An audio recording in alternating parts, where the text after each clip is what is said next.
గురుగారిక తదుపరి రాశి కుంభరాశి. కుంభరాశి. కుంభరాశి వారికి ఏ విధంగా ఉందండి ఏప్రిల్ మాసం అంతా కూడా? కుంభరాశి కుంభరాశి అంటే మనకు నిండు కుండ. అత్త తెలుగులో మాట్లాడంటే కుండ అని అర్థం. అవును. అయితే దాని లోపల ఏముంది ఏమి లేదు ఎవరికి తెలియదు. అదే కుంభరాశి. దాని యొక్క ప్రత్యేకత అనమాట. ఉందా లేదా, ఉంటే ఏముంది. ఇప్పుడు మనం పిడికిటి బిగించాము, ఇందులో ఉందా ఏముంది ఇందులో చెప్పండి చూద్దామంటే జ్యోతిష్కుడు కూడా కష్టమే ఏముందో చెప్పాలంటే. అంటే ఉంది దీనికి సంబంధించిన శాస్త్రం ఉంది ఒకటి. ఇప్పుడు ఇలా పట్టుకున్నప్పుడు ఏముందో చెప్పగలుగుతాం యోగా థియరీలో.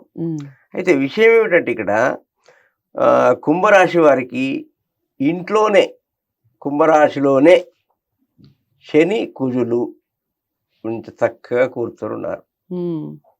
ఈ 9 వరకు శుక్రుడు ఉన్నాడు గనుక ఎవరైనా ఈ కుంభరాశి వాళ్ళు ఉంటే గనుక పై అధికారుల ఒత్తిడితో పాటు వద్దన్న భార్య వలన తిట్లు తప్పవు. అంటే మా మేడంది కుంభరాశి ఏం కాదు, నన్నేం తిట్టలేదు. అంటే ఒకవేళ పెళ్లి కాని వాళ్ళైతే అండి, పెళ్లి కాని వాళ్ళైతే మార్గ మధ్యంలో తిట్టించుకుంటారు కదండి. తిట్టడానికి ఎవరైతేనే అట్లా, కొట్టడానికి కొత్తదా పాతదా చెప్పని ఎందుకు అట్లా. కాబట్టి కొంచెం జాగ్రత్తగా ఉంటే, ఒళ్ళు జాగ్రత్తగా ఉంటే ఆరోగ్యం జాగ్రత్తగా ఉంటుంది, పేరు బాగుంటుంది. అది మాత్రం ఇక్కడ చెప్పదగిన సూచన కుంభరాశి వారికి. తర్వాత ద్వితీయంలో రాహు ఉండడం వలన తప్పకుండా కలహాలు ఏర్పడతాయి. మనం ఊరికే రోడ్డు పైన వెళ్తుంటాం, మనం కరెక్టే వెళ్తుంటాము, ఎదుటివాడు రాంగ్ సైడ్ లో వచ్చి మనతో రోడ్లు పెట్టుకుంటాడు. ఏవో ఒక గొడవలు అయితే అవుతూ ఉంటాయి. తప్పించుకోలేము, పూర్తిగా తప్పించుకోలేము. కాబట్టి కొంచెం చిన్నగా వెళ్ళాలంటే కొంత లాస్ట్ చివరిలో పరిహారం చెప్తారు. ఇక మనకు కుంభరాశి వారికి తృతీయంలో గురువు ఉన్నాడు. అంటే అన్నదమ్ములు ఎవరైనా గతంలో కొంత విడిపోయి ఉన్నట్టయితే, అక్క చెల్లెళ్ళు కానీ అన్నదమ్ములు కానీ విడిపోయి ఉన్నట్లయితే, ముఖ్యంగా అన్నదమ్ములతో మాత్రం అన్నదమ్ములు కలిసిపోయి ఆనందంగా ఉండే నెల ఇది. అంటే దీంట్లో కొంత వాళ్ళ సోదరీమణుల పాత్ర ఉంటుంది. బుధుడు స్త్రీ గ్రహము వక్రే ఉన్నాడు కనుక, అంటే తనల్ని తగ్గించుకొని అన్నదమ్ముల్ని ఏకం చేద్దామనేటువంటి ఒక భావన. ఇవాళ కాకుండా రేపు కలిసిపోయేవాళ్ళు కలుపుదాం అనేటువంటి ఆలోచనతో ఈ ఏప్రిల్ మాసంలో ఈ కుంభరాశి వాళ్ళు అన్నదమ్ములు ఎవరైనా ఉంటే, వేరే రాశి వాళ్ళైన అన్నదమ్ములు వాళ్ళతో కలిసిపోయే అవకాశం ఉంది. ఏమైనా గతంలో జరిగినవి ఉంటే ఒకరినొకరు క్షమించుకోమని మాట్లాడుకొని వాళ్ళు ఏకమయ్యే అవకాశం ఉంది. ఇది శుభ సూచకంగా మనకు కనబడుతూ ఉంది తల్లి.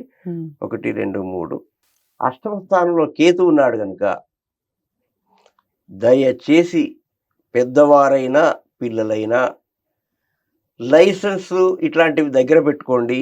తర్వాత ఇవన్నిటికంటే పెద్ద లైసెన్స్ ప్రాణము. అన్ని రాశుల కంటే ఈ నెలలో అత్యంత ప్రమాదకరమైంది కుంభరాశి. కుంభరాశి వారికి అష్టమంలో కేతు ఉన్నాడు. కేతు మృత్యుకారకుడు. కాబట్టి దాని నుంచి తప్పించుకోవాలంటే ఖచ్చితంగా మీరు మహామృత్యుంజయ మంత్రాన్ని కానీ ఈ సాంబ సదాశివ మంత్రాన్ని కానీ స్మరించడం ఎంతైనా శుభదాయకము. ఇక వీళ్ళకు ఎప్పుడు మీరు ఒక వాష్రూమ్లో తప్ప ఎప్పుడు కూడా సాంబ సదాశివ లేదంటే మృత్యుంజయ మంత్రాన్ని స్మరించినట్లయితే మీరు ఈ గండాల నుంచి బయటపడగలరు.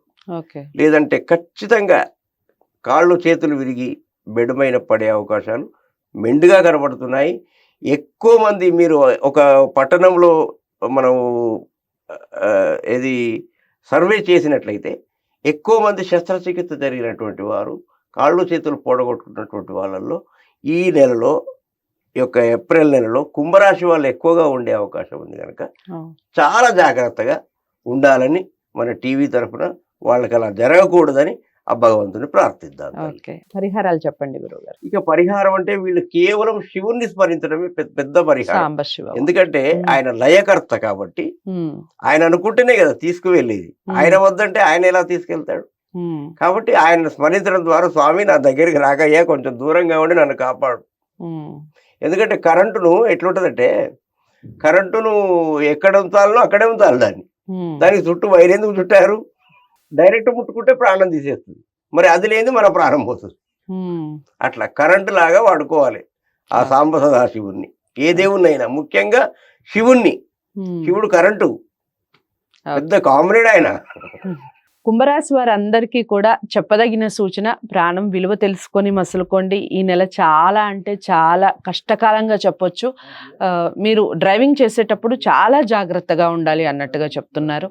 అందరూ కూడా ప్రతి కుంభరాశి వారికి ఈ విషయాన్ని చేరవేయండి, లైక్ చేసి మీ వ్యక్తిగత జాతకాలను కూడా ఒకసారి పరిశీలించుకొని పరిహారాలు చేసుకోండి, ఇంకా మంచి ఫలితాలు ఉంటాయి.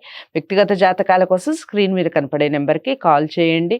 తదుపరి రాశితో మళ్ళీ కలుస్తాను. ఇంతవరకు సెలవు. నమస్తే.